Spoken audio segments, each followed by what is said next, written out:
Hello, my name is Carol Murchis, and I live at 1208 6th Street Southeast, and I'm just an average concerned citizen.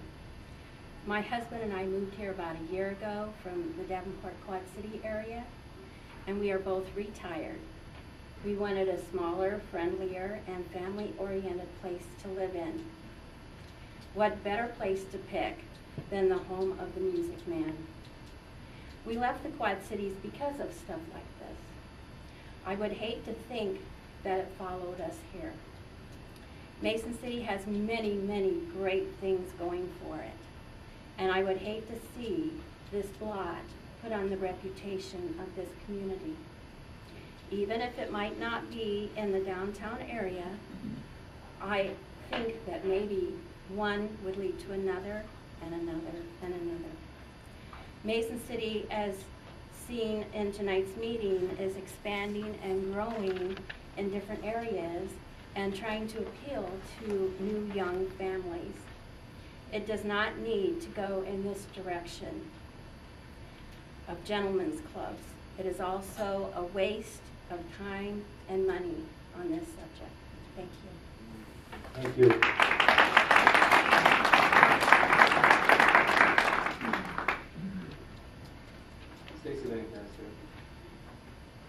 Thank you very much. I gave some information to you as a council earlier today. I don't know if you've had a chance to look over that or not, but I really want to address this not from a moral angle, not from whether it's right or wrong, just some information that I think that is important to look at. First off, I think we use a lot of subtle words to make it sound okay. Gentlemen's club, cabaret, it really is a strip club. It is part of the sex industry. Erotic dancing, they say, is not a big deal, but it is part of the industry. If you look at some of the research, they'll tell you that it's kind of like marijuana. It's a great gateway drug as far as women who get into the industry, and then it becomes a cycle down to what happens. So I want you to be aware of that. Also, what I want to point out is that the packet that I gave you, in that information, there is a testimony that was given to Michigan by one gentleman who actually was a manager of several strip clubs, and he gives a lot of information about two very vulnerable populations that go to these places. One, obviously, is the women and the girls, and he gives really specific details of how they are groomed, quite frankly that's the word for it, to become dancers and to become, eventually it leads to prostitution and the rest of that. The other group that he talks about is actually the men that enter these areas, and I don't know that we would normally think of the guys who are going as a vulnerable population, but they really are. Because there's a lot of addiction, and I know that there's a lot of, the DSM-4 manual would tell you that it's not technically addiction, but there's a lot of things that happen to the men that go there. There's a psychology that underlines strip clubs that I think you really need to be aware of. And what I would really hope in the case, because it's about protection of our citizens, protection of our kids, is that you guys do your homework. Don't believe me, quite frankly, don't believe anybody else that's in here that it's a bad thing, and don't believe the strip club that it's the best thing that's going to ever happen. There are a lot of subtleties when it comes to the sex trade, sex abuse, that whole world. And what I would really encourage you is to look for information in places you may not normally look for it. Call the counselors here, DHS, crisis intervention. Call the hotels and find out. You know, quite frankly, the answer to the question is it, will strip clubs bring a draw to Mason City? It could, for some of the guys who are traveling from out of town, absolutely. But with it, what comes with it? Is the police department prepared to handle what can come? My main concern, the fact that Saratoga Strip Club comes out of Duluth, is that Minnesota is one of the top 10 states in the United States for trafficking. What happens is those girls and women are brought in through the ships into the Duluth port. They go to Minneapolis, and then because we're on I-35, they come down, they go to I-90 is also the other corridor. And so the other thing you need to know is that prostitution and sex trafficking is already alive and well in Mason City, and in Iowa it already exists. And that's one of the things you'll find out if you'll start to call some of the other people who are involved. If Duluth is a place you really want this place to come from, start calling them and find out what's happening there. Is the Saratoga Club? That's one of my questions. Are they part of the sex trafficking trade? Or are they really a clean joint, quote unquote? You need to find out. You need to also look at, there's a lot of crime that happens that's never reported. Guys who are there, they don't want their wives to know, will end up getting robbed in the parking lot. It's not a crime that they'll ever report. So look at the subtleties underneath that.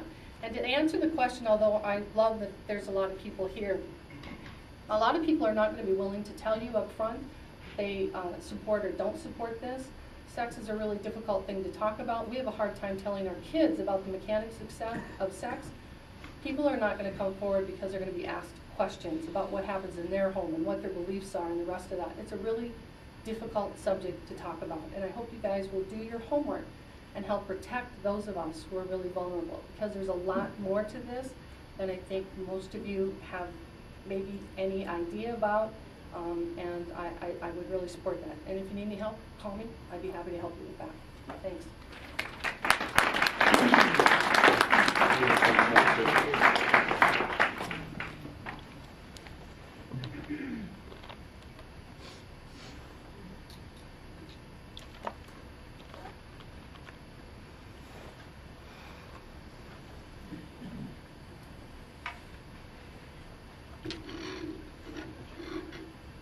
My name is Joseph Ayinger. I'm here with my wife, Mary. And we come from Babylon, Sacramento. People ask me, why did you come from California to Iowa? And I tell them, you. Because I've been coming to see my son and granddaughter. We have now a 16-month-old baby girl. Anybody that's ever had a baby girl knows there's a God.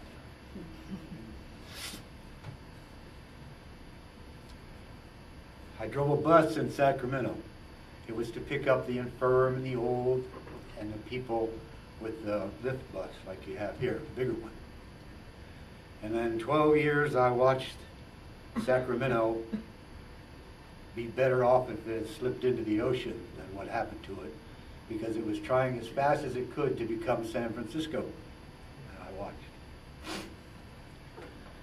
You could not, I could not get my car smogged because it was full, the lot was full, and my good friend told me, park next door.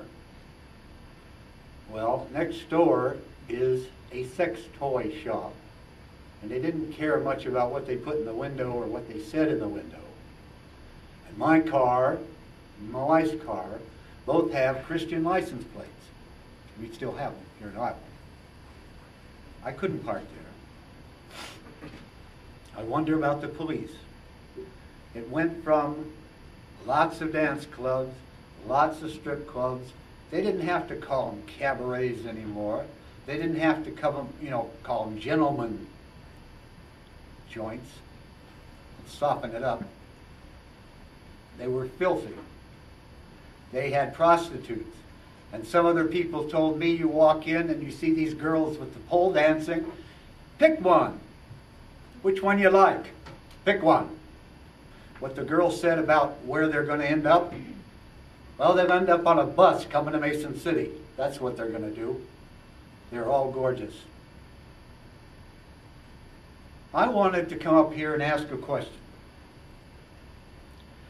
And that is, who's sitting out there right now in the dark, waiting for these people to make a horrible mistake? They're sitting out there waiting to destroy your children. You're all strong, if you're Christians or any other faith, but not your kids. Daddy, why when you go out with the boys, does mommy always cry? Why does Daddy always turn on the television set when we go to bed? No, it's not the television, it's the computer. Why does he turn that on? I don't know, honey. He just likes to stay up and watch TV. Why do you cry when Daddy goes out with the boys at night? I don't cry, honey. She's 8 years old. So she sneaks out when Daddy comes home and says, Daddy, why does Mommy cry while you're gone? Oh, she's silly. She's tough. She's a strong woman. Well, what do you do when you're out there? Well, just with the boys, we play some cards. And he looks at her, and she looks at him. Did you ever have an 8-year-old girl look you